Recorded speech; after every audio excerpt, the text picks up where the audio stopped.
Do England get awarded Euro 2020 by default now? Is anything more Little Englander than this headline on the Sun website after Italy failed to reach the World Cup?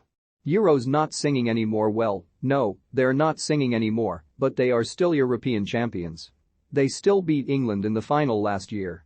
They have still won 4 major tournaments since England won one. We will have to check the rules, but we don't think England win anything just because Italy lost. But Dave Fraser is giddy. It's coming Rome, you told us. It's not though, is it? It literally did. And we still suspect that Italian fans would not swap an actual European trophy and World Cup qualifying elimination for a European final defeat and England's inevitable brave exit at the World Cup quarter-final stage. Jorginho said the defeat would haunt me forever, and boss Roberto Mancini is now being tipped for the sack.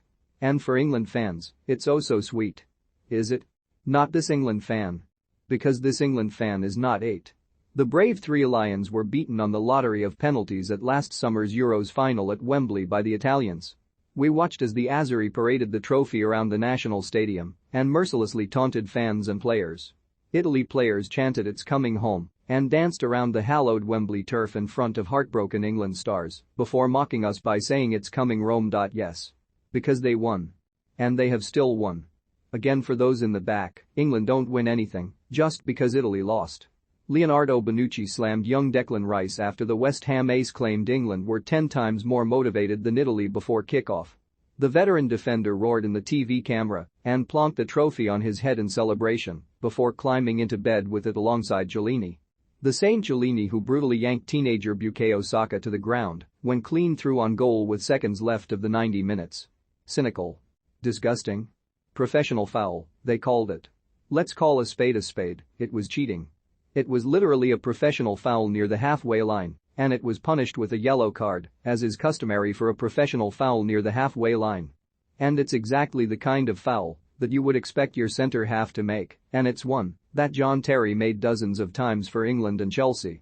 But on Thursday night, a smug grin crept onto the faces of every England fan in the country. Every? Really?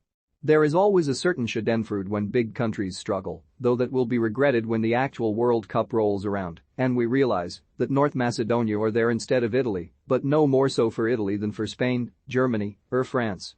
North Macedonia stunned Italy with an extra-time screamer from Alexander Trzaskowski to book their spot in the playoff final with Portugal. That's right, they didn't even make it to the playoff final. Oh, that's so funny. Is this conkers, and does that now make North Macedonia European champions? Or does the trophy go straight to England? After the game, Chiellini claimed he was distraught and dramatically added, "A large void is now within us." How do you think we all felt last summer?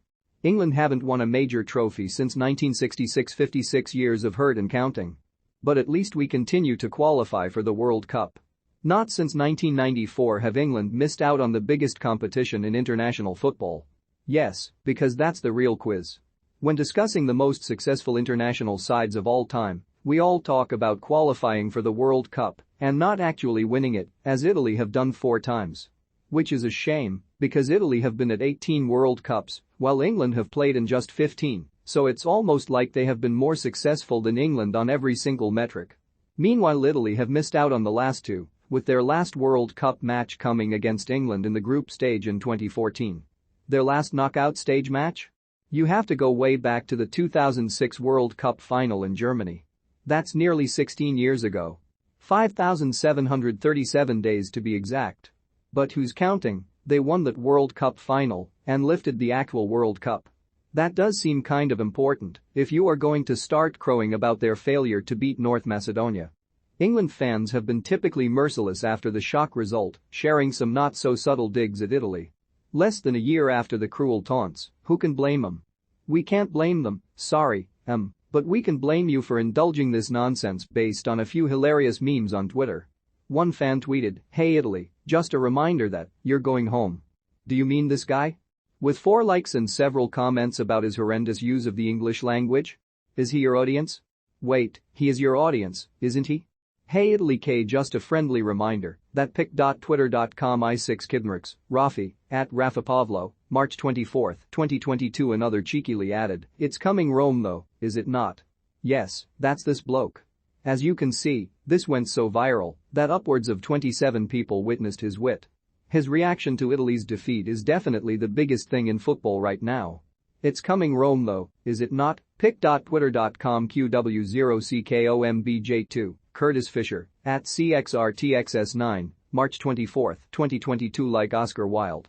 But for Italy players and boss Mancini, it's anything but a laughing matter.